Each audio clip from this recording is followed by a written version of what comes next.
صدر کل ہند مجلس اتحاد المسلمین و رکن پارلیمنٹ حیدرآباد بیرسٹر اسد الدین اویسی نے کل ہند مجلس اتحاد المسلمین کے احیاء کے 65ویں سالگرہ کے موقع پر دارالسلام میں پرچم کشائی انجام دی۔ صدر مجلس دارالسلام میں جماعت کے احیاء کے 65 سال کی تکمیل پر منعقدہ تقریب سے پرچم کشائی کے بعد خطاب کرتے ہوئے اس امید کا اظہار کیا کہ سپریم کورٹ کے فیصلے سے شفافیت آئے گی اور الیکشن کمشنر کی خود مختاری کو مزید تقویت ملے گی۔ انہوں نے کہا کہ اتحاد زندگی اور انتشار موت ہے۔ مجلس اور اس کے قائدین کی سوچ و فکر میں کسی سے نفرت نہیں ہے۔ مجلس یہ چاہتی ہے کہ کمزوروں کو طاقتور بنایا جائے، مظلوموں کو ان کا حق دلایا جائے۔ مجلس مذہب کے نام پر کسی سے کوئی بھید بھاؤ نہیں کرتی۔ ظلم اگر ہندو بھائی پر بھی ہوگا تو مجلس ان کے لیے کھڑی ہوگی۔ اس موقع پر جنرل سیکرٹری سید احمد پاشا قادری، چار مینار ایم ایل اے ممتاز احمد خان، بہادر پورہ رکن اسمبلی محمد معظم خان، ملک پیڑ رکن اسمبلی احمد بن عبداللہ بلعلا، رکن اسمبلی نامپلی جعفر حسین، کاروان رکن اسمبلی کوثر محی الدین، اراکین کونسل سید امین الحسن جعفری، ریاض الحسن آفندی، نو منتخبہ ایم ایل سی مرزا رحمت بیگ کے علاوہ مجلسی کارپوریٹرز، صدور ابتدائی معتمدین، ارکان مجلس و محبان مجلس کی کثیر تعداد موجود تھی۔ ان تمام مرحوم ووٹرز کو جنہوں نے اپنی زندگی میں مجلس اتحاد المسلمین کی مضبوطی کے لیے قربانیاں پیش کی، میں اللہ سے دعا ہوں کہ اللہ سبحانہ و تعالی ان تمام مرحومین کی اللہ مغفرت فرمائے اور اللہ سبحانہ و تعالی ان کا نیک نام بدل ہم کو عطا بھی کرے۔ عزیزان ملت، معزز حاضرین اکرام، 65 سال کا ایک لمبا سفر الحمدللہ مجلس اتحاد المسلمین نے مکمل کیا ہے، اور اگر آپ مجلس اتحاد المسلمین کی تاریخ کا مطالعہ کریں گے تو مجلس اتحاد المسلمین نے اپنے سیاسی سفر کو اور سیاسی سفر کا آغاز کیا اور ابھی بھی جاری ہے۔ یہ میرا ماننا ہے کہ ایثار، جذبات اور ایک فکر کو لے کر ہمارے بزرگوں نے اس سیاسی سفر کا آغاز کیا، اور یہی چیزیں ہیں کہ لوگ کہتے ہیں کہ مجلس جذبات سے کام لیتی ہے۔ یہ جذبات ہی تھے جنہوں نے ہم کو 65 سال کا سفر مکمل کروایا۔ یہ فکر ہی تھی جس نے ان تعلیمی اداروں کو اور اسپتالوں کو قائم کیا۔ یہ ہماری قربانیاں تھیں کہ ہم نے اپنا سب کچھ لٹایا تاکہ ہماری مرکز سیاسی کو ہم طاقتور بنا کر رکھیں۔ تو میرے عزیز دوستو اور مجلس اتحاد المسلمین کے تمام اراکین اور سپاہیوں سے میری اپیل ہے کہ ہم کو اپنے جذبات کو زندہ رکھنا ہے، ایثار کو جاری رکھنا ہے، اور ہماری جو فکر ہے ایک مظلوموں کے لیے، اس کو سامنے رکھ کر ہم کو آنے والے مستقبل کے چیلنجز کا سامنا کرنا پڑے گا۔ میرے عزیز دوستوں اور بزرگوں، آپ نے ایک تفصیلی تقریر قائد مخننہ اکبر الدین اویسی سے سنا۔ اس سے پہلے محترم احمد پاشا قادری صاحب نے بھی مختصر تقریر مگر اس میں بہت اہم نکات جناب احمد پاشا قادری صاحب نے اٹھائے ہیں۔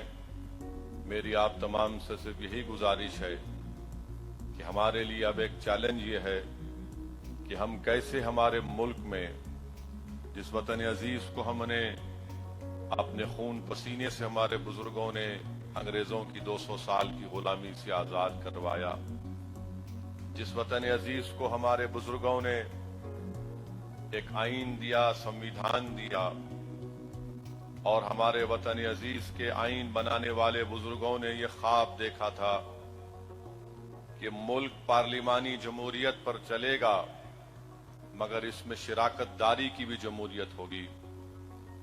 हमारे अजीम बुजुर्गों ने ख्वाब देखा था कि मुल्क एक ताकतवर मुल्क बनेगा, और ताकत के माने हमारे बुजुर्गों ने सिर्फ ये नहीं कहा था कि कोई एक वजीर आजम बन जाए और वो पुकार पुकार कर कहे कि मेरा 56 इंच का सीना है।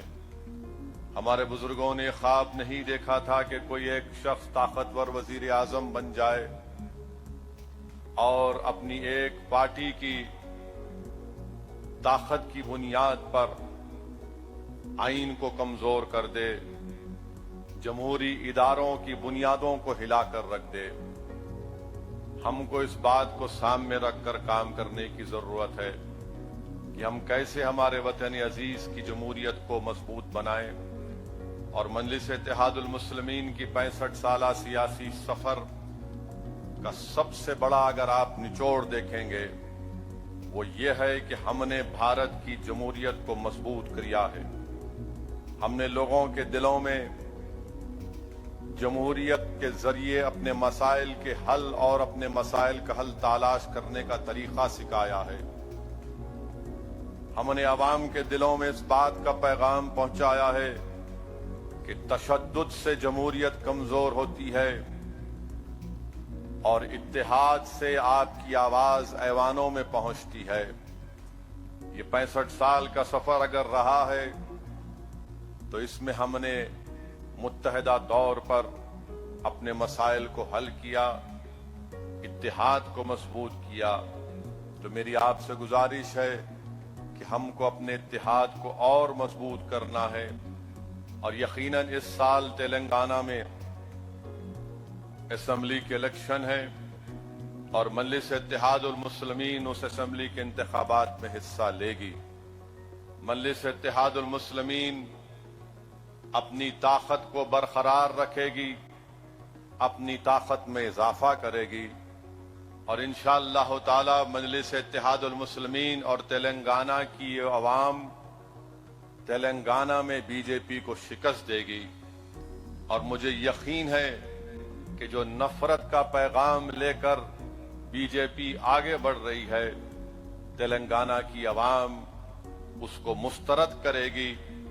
मुझे यकीन है कि राजस्थान में जब असेंबली के इंतखाबात होंगे तो इंशाअल्लाह ताला राजस्थान की अवाम मजलिस इत्तेहादुल मुस्लिमीन को कामयाब करेगी। हम राजस्थान के असेंबली के इंतखाबात में भी हिस्सा लेंगे इंशाअल्लाह ताला। अब हम कर्नाटका के असेंबली के इंतखाबात में भी हिस्सा लेंगे, और आप देखेंगे कि इंशाअल्लाह अनकरीब में ऐलान भी होगा। उस सिलसिले में मेरी आप तमाम से अपील है, गुजारिश है कि आप मजलिस इत्तेहादुल मुस्लिमीन की इन असेंबली इंतखाबात में कामयाबी के लिए दुआ भी फरमाइए। मेरे अजीज दोस्तों, इज्जतदार माँ और बहनों, तेलंगाना में भारतीय जनता पार्टी की तरफ से बहुत सी बातें बोली जा रही हैं, और जितनी बातें बोली जा रही हैं वो सिर्फ नफरत की बुनियाद पर। भारतीय जनता पार्टी उम्मीद दिलाने का नाम नहीं है, भारतीय जनता पार्टी खौफ दिलाने का काम करती है तेलंगाना में। इसीलिए आए दिन कोई ना कोई एक बयान दिया जाता है कि ऐसा कर देंगे, फुला कर देंगे। मैं तेलंगाना की आवाम से ये बताना चाहूंगा कि तेलंगाना रियासत जब से बनी, तेलंगाना में अमन मजबूत होता रहा। तेलंगाना में फसाद नहीं हुआ, बल्कि तेलंगाना में तरक्की हुई है। चाहे वो सॉफ्टवेयर इंडस्ट्री हो, चाहे वो दूसरे इंडस्ट्रीज हो, फार्मास्यूटिकल की इंडस्ट्रीज हो, तेलंगाना का जीडीपी, रियासती जीडीपी उन रियासतों से बढ़कर है जहां पर बीजेपी इख्तिदार में है। यकीनन तेलंगाना में ऐसे वाकयात हुए हैं जिस पर हम भी शर्मिंदा हैं और हम उसकी मजम्मत करते हैं। चाहे वो आलेर का इनकाउंटर हो या फिर पुलिस कस्टडी में खदीर खां की मौत हो मेदक में, हम इसकी मजम्मत करते हैं। मैं इस बात का इकरार करता हूं कि और बहुत से काम होना बाकी है, मगर आपकी आवाज मजलिस इत्तेहाद उल मुस्लिमीन है और मजलिस उन मसाइल को जरूर हल करेगी। मगर एक बात का ख्याल रखिए कि आज मजलिस आपकी एक ताकत और शनाख्त बनकर उभरी है, मगर दूसरी रियासतों की तरफ नजर उठाकर देख लीजिए कि क्या पुरसान हाल है वहां पर कोई आवाज उठाना तो छोड़िए, कोई आंसू पोंछने के लिए तैयार नहीं है दलित और मुसलमान और आदिवासियों के लिए। तो इसीलिए मेरे अजीज दोस्तों और बुजुर्गों, इस साल के आखिर में जो असेंबली इंतखाबात होने जा रहे हैं, हमको पहले से ज्यादा मुत्तहिद होना है। हमको अभी से हम अपने उस स्ट्रेटजी को बनाना पड़ेगा और हम बनाएंगे इंशाअल्लाह ताला। और मजलिस में और बीजेपी और दीगर पार्टियों में फर्क ये है कि वो इलेक्शन से 8 महीने पहले बेदार होते हैं, मगर भारत में अगर कोई सियासी पार्टी है जो इलेक्शन खत्म होते ही अवाम की खिदमत करते रहती है और इलेक्शन के दौरान भी अवाम की खिदमत करती रहती है, तो मजलिस इत्तेहाद उल मुस्लिमीन है। दारुस्सलाम जिस सरजमीन पर आज आप और हम बैठकर मजलिस इत्तेहाद उल मुस्लिमीन के 65 साला जश्न को मना रहे हैं, यही दफ्तर में एमएलएज, एमपीज, कानून साज कौंसिल के मेंबर, अराकीन बल्दिया बैठकर अवाम की खिदमत करते रहते हैं और बीजेपी सिर्फ नफरत और जहर उगलते रहती है। इसीलिए आज आप देख रहे हैं कि तेलंगाना की अवाम बीजेपी से तंग आना और बीजेपी से तंग आना शुरू हो चुका है। और खास तौर से मैं तो तेलंगाना बल्कि पूरे भारत की महिलाओं से, हमारी इज्जतदार माँ और बहनों से पूछ रहा हूं कि जब आप वोट डालने जाएंगे तो गैस के सिलेंडर को नमस्कार या सलाम करके जाना। गैस का सिलेंडर को नमस्कार और सलाम इसलिए करना क्योंकि गैस के सिलेंडर में मोदी जी ने जो हवा छोड़ी है, इतना महंगा गैस का सिलेंडर हो चुका है कि आज कितना 1200 रुपये कितना हो गया, हाँ 1600 चिल्लर रुपये। ये मोदी जी का कारनामा है। यानी महिलाओं के नाम पर, खवातीन के नाम पर वोट तो हासिल किए, मगर आज गैस का सिलेंडर 1600 रुपये हो चुका है। तो पूरे भारत की जनता को ये देखना पड़ेगा, खास तौर से हमारी इज्जतदार माँ और बहनों को, कि गैस का सिलेंडर कितना महंगा हो चुका है। दूसरी बात कि चाइना का नाम हमारे वजीर आजम नहीं लेते। आज हमारा वतन 2000 स्क्वायर किलोमीटर की जमीन चाइना को खो चुका है।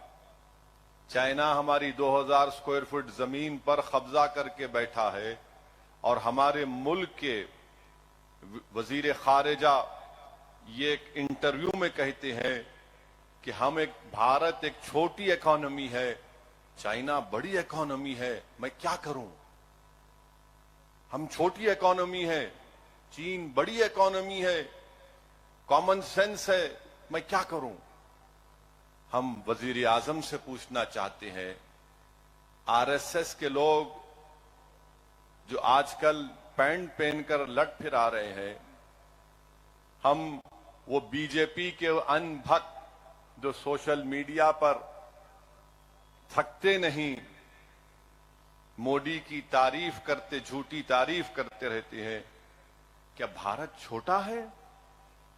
तुमको शर्म नहीं आती इस तरह की बात करते हैं कि हमारी इकोनॉमी छोटी, चीन की इकोनॉमी बड़ी।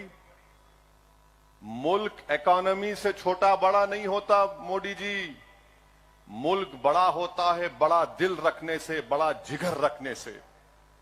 आपकी पार्टी में आप 300 एमपी रखकर भी आपके पास ना बड़ा दिल है ना बड़ा जिगर है कि आप चीन की आंख में आंख डाल कर ये कहें कि 2000 किलोमीटर तुमको छोड़ना पड़ेगा। अगर इकोनॉमी के बुनियाद पर मुल्क छोटा बड़ा होता है तो फिर यूक्रेन क्यों लड़ रहा है रशिया से? 79 में वियतनाम अमेरिका से क्यों मुकाबला किया? 1980 में एक छोटा अफगानिस्तान यूएसएसआर से क्यों मुकाबला किया? और अगर इकोनॉमी की बुनियाद पर मुल्क छोटा और बड़ा होता है तो फिर वो फलस्तीनी जिसके पास पत्थर के सिवा कुछ नहीं है, मस्जिद अक्सा और बैतुल मुकद्दस की आजादी के लिए लड़ रहा है, तो फिर क्या कहेंगे उनको आप? बताइए आप। आज बीजेपी और भारत के वजीर आजम के पास मुल्क की फौज पर भरोसा नहीं है, मुल्क की आवाम पर भरोसा नहीं है, और आप कहते हैं कि भारत छोटा है इकोनॉमी की वजह से। फिर कौन से विश्व गुरु की बात भारत के वजीर आजम कर रहे हैं? वजीर खारजा कह रहे, मैं नहीं कह रहा हूं, हम छोटी इकोनॉमी है, चीन बड़ी इकोनॉमी है। अरे छोटे बड़ा ये कब से पैदा हो गया? ये बात कहकर बीजेपी ने इस बात को कबूल कर लिया कि नरेंद्र मोदी चीन के आगे घुटने टेक चुके हैं। नरेंद्र मोदी चीन से हमारी जमीन को वापस नहीं लेना चाहती हैं। अरे एक हुकूमत की बुनियादी जिम्मेदारी होती है कि जमीन की बचाए, मुल्क की, वतन की, देश की जमीन को बचाए, और हमारे वजीर आजम ये कहती हैं हम छोटी इकोनॉमी है, वो बड़ी इकोनॉमी है। अब पूरी दुनिया में क्या में पैगाम चला गया? अमेरिका को क्या पैगाम गया? बर्तानिया को क्या पैगाम गया? ऑस्ट्रेलिया को क्या पैगाम गया? मलेशिया को, सिंगापुर को, साउथ कोरिया को, जापान को क्या पैगाम गया? कि भारत चीन को बड़ा मानता है और अपने आप को छोटा मानता है। मैं बीजेपी से पूछना चाहता हूं, कहां गई तुम्हारा नेशनलिज्म? ये तुम्हारा नेशनलिज्म है?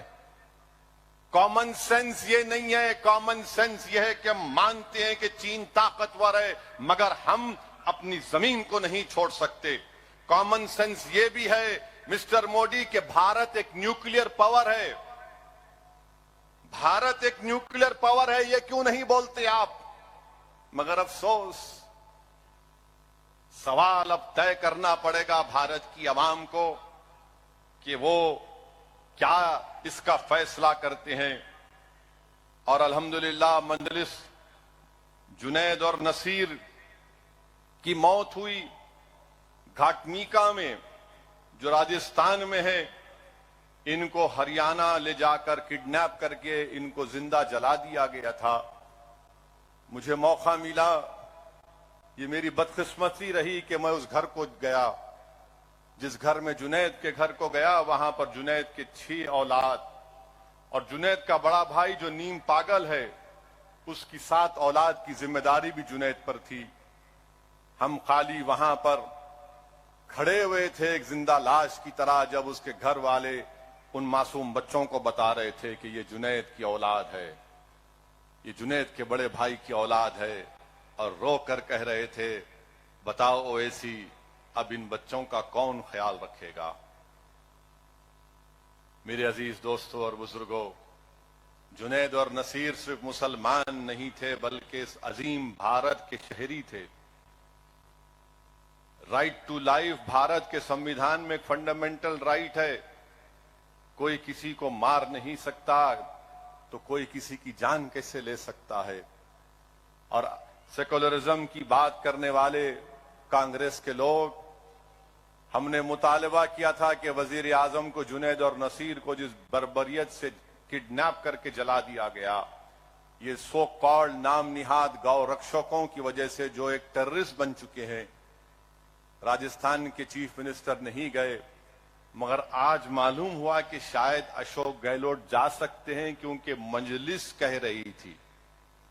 तो राजस्थान की आवाम ने देख लिया कि मैंने आज से 4 महीने पहले जयपुर में जाकर कहा था कि विजारती अखिलती बहबूद का बजट कम है, तो थोड़ा बढ़ा दिया गया, कुछ 300 करोड़ या 350 करोड़ कुछ किए। जुनैद और नसीर की मौत पर चीफ मिनिस्टर नहीं गए, बल्कि एक शादी में गए थे। वहां से चंद आधे घंटे के फासले पर घाटमीका था। अब मालूम हुआ कि शायद अशोक गहलोत भी जाएंगे, और मैं आपसे वादा कर रहा हूं कि इंशाअल्लाह ताला मेदक के खदीर खान हो, जुनैद हो, नसीर हो, इंशाअल्लाह ताला मजलिस इत्तेहादुल मुस्लिमीन इनकी माली इमदाद करेगी। इनके अकाउंट के डिटेल्स हमारे पास आएंगे तो हम इंशाअल्लाह ताला उनकी बेवाओं के अकाउंट में मजलिस माली इमदाद करेगी। मैं आपसे वादा कर रहा हूं कि हम उन खानदानों के साथ थे और है और रहेंगे। और कौसर मोहिउद्दीन और मेदक के सदर भी कदीर खां के अफराद खानदान और उनकी बेवा के साथ हैं। और मुझे अभी कौसर मोहिउद्दीन एमएलए बता रहे थे कि मंजलिस के मुकामी लोगों की नुमाइंदगी पर कदीर खां की बेवा को 2 BHK मंजूर हुआ है और इंशाअल्लाह ताला टिमरिस्क स्कूल में उस बेवा को भी नौकरी का इंतजाम किया जाएगा। ये बड़ा ही दर्दनाक वाकया है कदीर खां का। जितना भी हम मजम्मत करें कम है।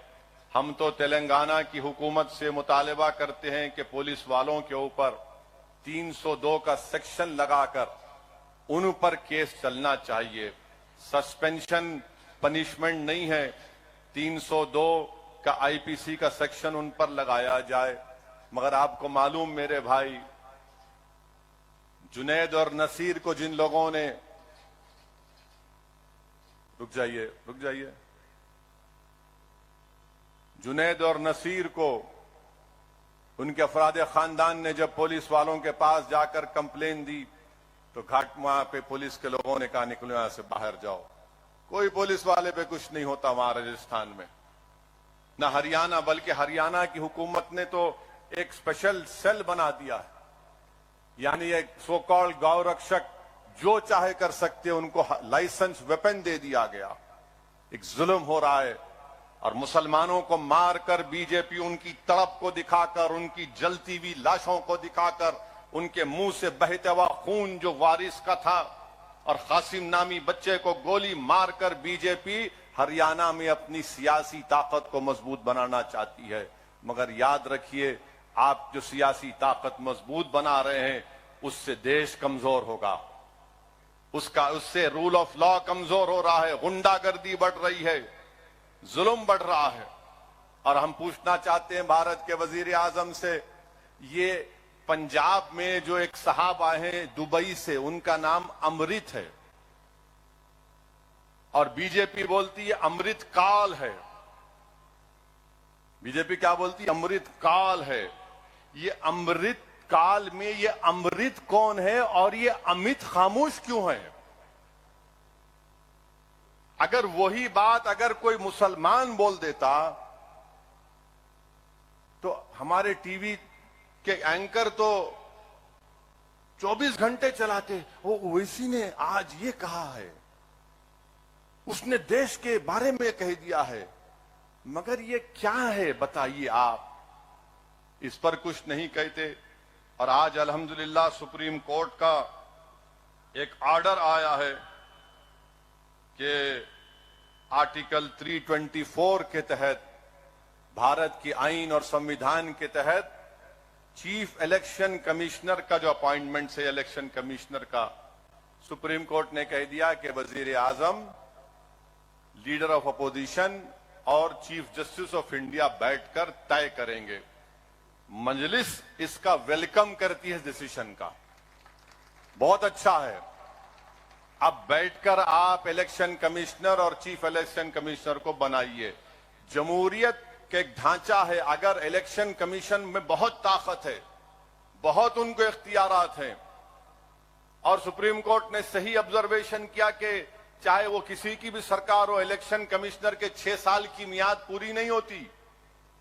अब उम्मीद करते कि इससे ट्रांसपेरेंसी आएगी, इससे इलेक्शन कमिश्नर और इंडिपेंडेंट होगा, आजाद होगा। जमहूरियत के लिए बहुत जरूरी है कि इलेक्शन कमीशन में ट्रांसपेरेंसी आए और उसको और इंडिपेंडेंस मिले, जो भारत के आईन की आर्टिकल 324, बल्कि अगर आप कॉन्स्टिट्यूएंट असेंबली के डिबेट्स का मुताला करेंगे, जब आर्टिकल 324 पर बहस हो रही थी तो सबने कहा था कि इलेक्शन कमिश्नर को बहुत इख्तियारात मिलने चाहिए। इसीलिए आप देखते हैं कि इलेक्शन कमिश्नर को अगर हटाना है तो इंपीचमेंट जो जज की होती है उस तरह का तरीकेकार दिया गया था। तो ये हमको काम करना है। तेलंगाना के असेंबली इलेक्शन के लिए یہاں پر جو موجود ہمارے ذمہ دار ہیں، میں ان سے اپیل کروں گا کہ آپ تیاری شروع کریے. کیا تیاری شروع کرنا؟ کہ نفرت کا خاتمہ ہو، امن کی جیت ہو، اور تلنگانہ کی جو ترقی اور خوشحالی ہے وہ جاری اور ساری رہے. آپ آئین کو چاہتے ہیں یا بلڈوزر کو چاہتے ہیں؟ آپ امبیڈکر کو پسند کرتے ہیں جو آئین کو بنایا، یا آپ بلڈوزر کو پسند کرتے ہیں؟ آپ محبت کو پسند کریں گے یا ظلم کو پسند کریں گے؟ اس بات کا فیصلہ آپ کو کرنا ہے.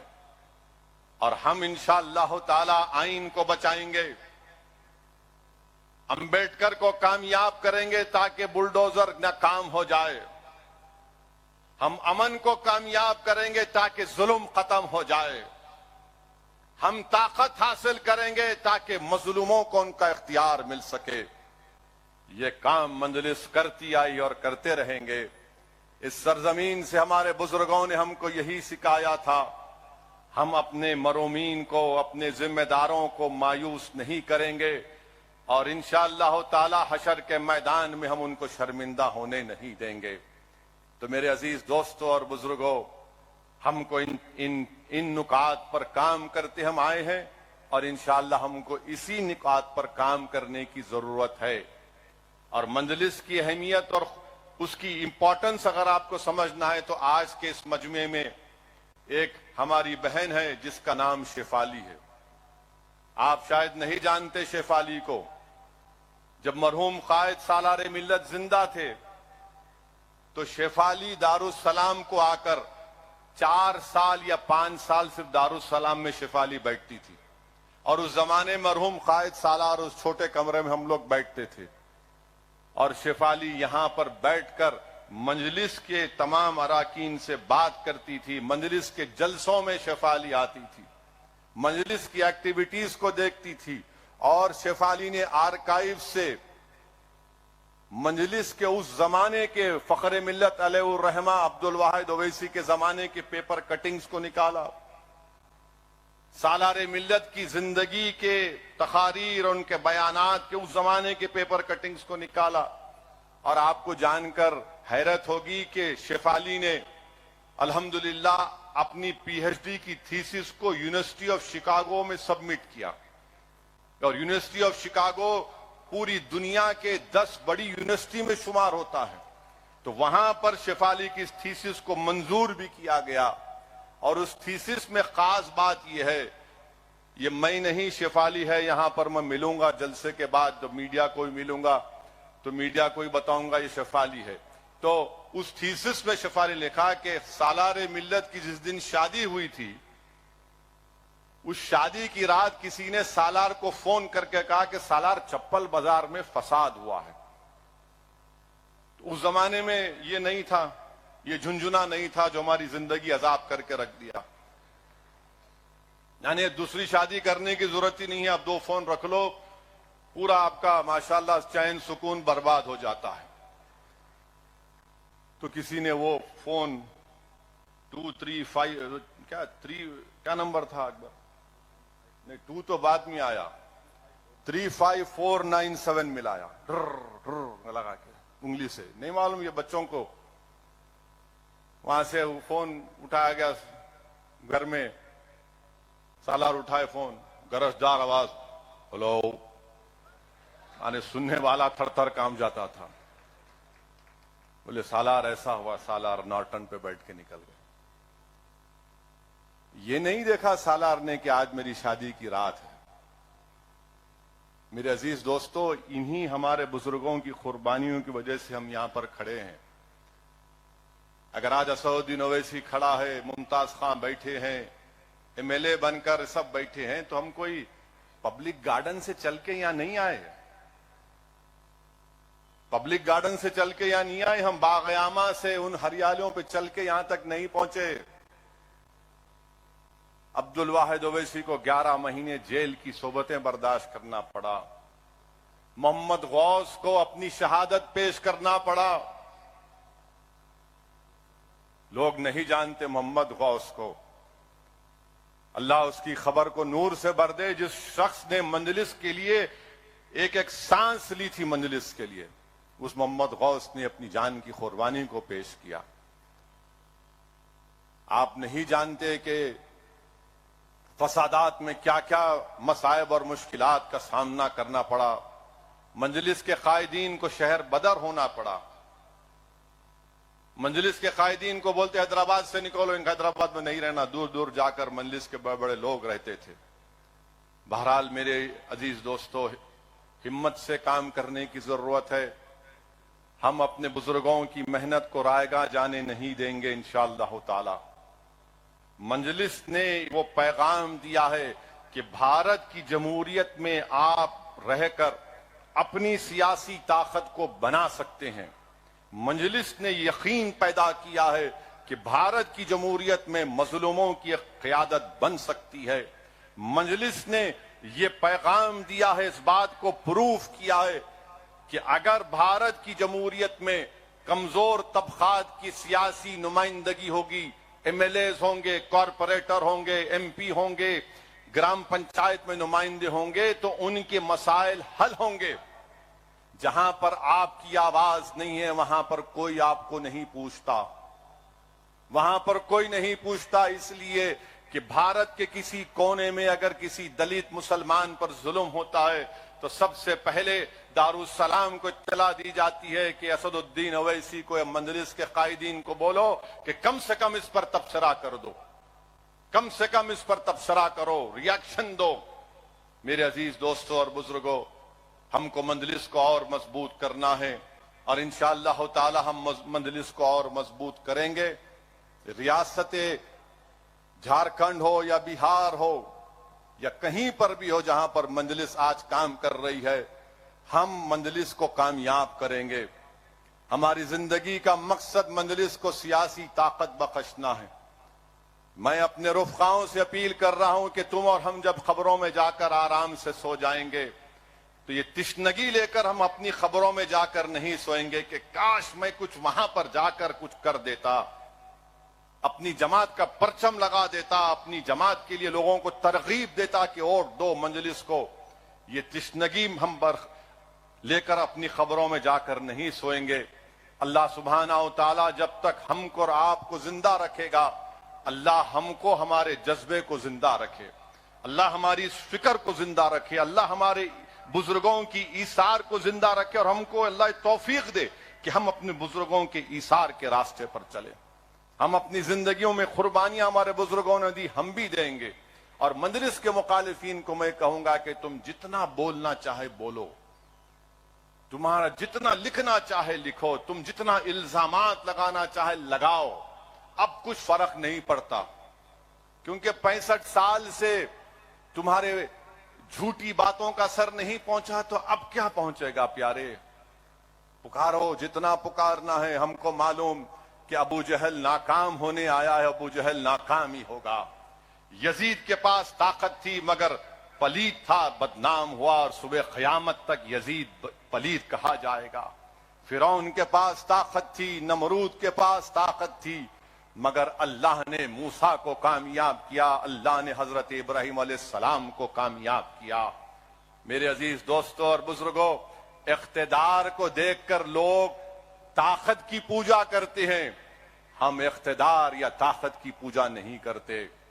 हम इंसाफ करने वालों के साथ रहते हैं, हम मजलूमों के साथ रहते हैं, हम जालिमों का साथ नहीं देते। तो ये पैगाम को समझिए और इसी से हमको मुस्तकबिल का लाहेअमल तय करना है। अल्लाह इस सरजमीन को दारुस्सलाम को सुबह क़यामत तक आबाद और शादाब रखे। ये इदारों को अल्लाह सुबह क़यामत तक आबाद और शादाब रखे। जो एजाज अल्लाह ने हमको इस जमात की खिदमत करने का मौका अल्लाह ने हमको इनायत फरमाया, अल्लाह हमको इन नेमतों से, इनामात से हमारी नस्लों को अल्लाह नवाजे कि हम इस जमात के इस बोझ को, इसकी जिम्मेदारी को उठाते रहें और पूरे इखलास के साथ इसका काम करते रहें। मैं फिर से सलाम करता हूं हमारे तमाम मरहूम कायदीन को, हमारे बुजुर्गों को और हमारे उन ज़ईफ मंजलिस के अराकीन को जो आज अपने घर में बैठकर शायद उनका पोता या उनका नवासा इनको दिखा रहा होगा कि देखो आज जिस दफ्तर के लिए तुमने क्या क्या नहीं किया था, आज वहां पर मजलिस इत्तेहादुल मुस्लिमीन का जश्न मनाया जा रहा है। मैं इन बुजुर्गों को भी सलाम करता हूं। मैं अपने उन बुजुर्गों को याद भी करता हूं जिनके पैरों के पास बैठकर मैंने सियासत सीखी। मैं उन तमाम अराकीन को शुक्रिया अदा करता हूं जिन्होंने मुझे, अगर मैं गलती करता हूं तो मुझे अपने तरीके से समझाती हैं कि ये रास्ता है, ये सही तरीका है। यकीनन आपके मशवरों की, आपकी सरपरस्ती की जरूरत है।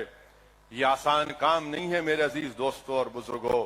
हम एक मुश्किल काम कर रहे हैं, मगर वो जिंदगी क्या जिंदगी जिसमें मुश्किलात ना हो, वो जिंदगी क्या जिंदगी जिसमें चैलेंजेस ना हो, वो जिंदगी क्या जिंदगी है जिसमें जालिम से मुकाबला ना हो, वो जिंदगी क्या जिंदगी नहीं जिसमें जालिम से मुकाबला करते हुए हक की सरबुलंदी के लिए जान चली जाए।